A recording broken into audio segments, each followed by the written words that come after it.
दोस्तों सोचो कितना लाचार होगा वो पति जिसकी पत्नी उसकी आंखों के सामने अपने प्रेमी के साथ एक कमरे में पकड़ी जाए, वो भी गलत अवस्था में।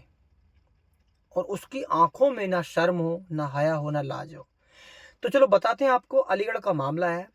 वहां पर एक युवक जिसकी 3.5 साल पहले प्रेम विवाह हुआ था, एक लड़की से प्रेम करता था। प्रेम विवाह करते करते लड़की ही उस लड़के के पीछे पड़ती है और कहती है कि मैं तुम्हारे साथ रहना चाहती हूँ। लड़का समाज से, परिवार से बगावत करके उस लड़की से शादी कर लेता है। शादी के कुछ महीनों बाद ही जो प्रेम था, इश्क था, वो भूत था, वो उतर जाता है। और वो जो लड़की थी यानी कि पत्नी थी उसकी, वो किसी दूसरे युवक के संपर्क में आ जाती है। संपर्क में आने के बाद जब पति को ये बात पता लगती है, तो दोनों के बाद विवाद होता है। तो लड़की जो है वो झूठी कस्में खाती है, कहती है ठीक है, अब मैं बात नहीं करूंगी, और ये सब चीजें।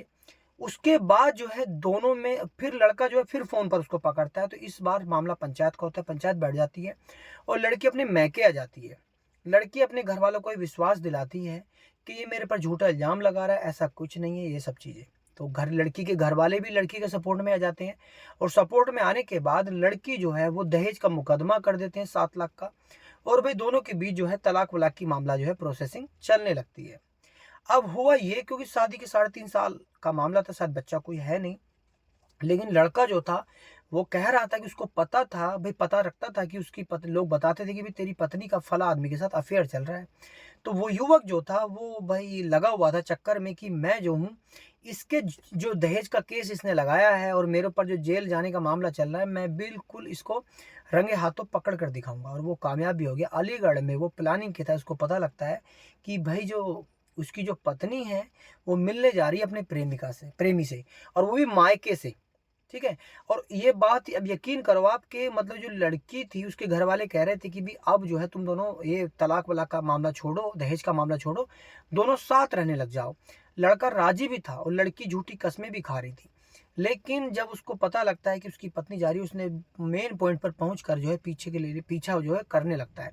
और अपनी पत्नी को जो है रंगे हाथों जब देख लेता है कि होटल में दोनों चले गए, तो पुलिस को फोन करता है, पुलिस आती है और इंस्पेक्टर शर्मा जी आते हैं। वहाँ पर जो है दरवाज़ा खटखटाया जाता है, प्रक्रिया होती है और जो औरत जो है वो निकल कर आ जाती है।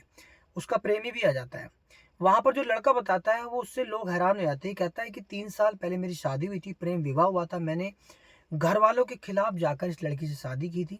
लेकिन ये जो लड़की है ये कहती थी कि तुम्हारे अलावा किसी से बात नहीं करूंगी। लेकिन ये चरित्र की इतनी गंदी निकली कि इसने कुछ दिनों बाद ही दूसरी से बात करना स्टार्ट कर दिया।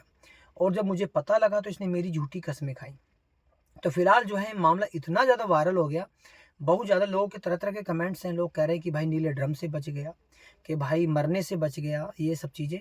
लेकिन एक उस पति की हालत सोचकर देखो, जिसने कुछ दिनों पहले प्रेम विवाह किया और उसकी पत्नी मतलब किसी और के साथ इस हालत में पकड़ी जाए। तो भाई आपके लिए मज़ाक का विषय होगा, लेकिन उसके दिल से पूछो कि उसके दिल पर जो ये चोट लगी है, यानी कि जो प्रेम में जो विश्वासघात की चोट लगी है, वो शायद इन चीज़ों से कभी उभर ना पाए। ठीक है? तो ये मामला है, आपका क्या कहना है? कमेंट्स में ज़रूर बताएँ और चैनल को सब्सक्राइब ज़रूर करें। Thank you.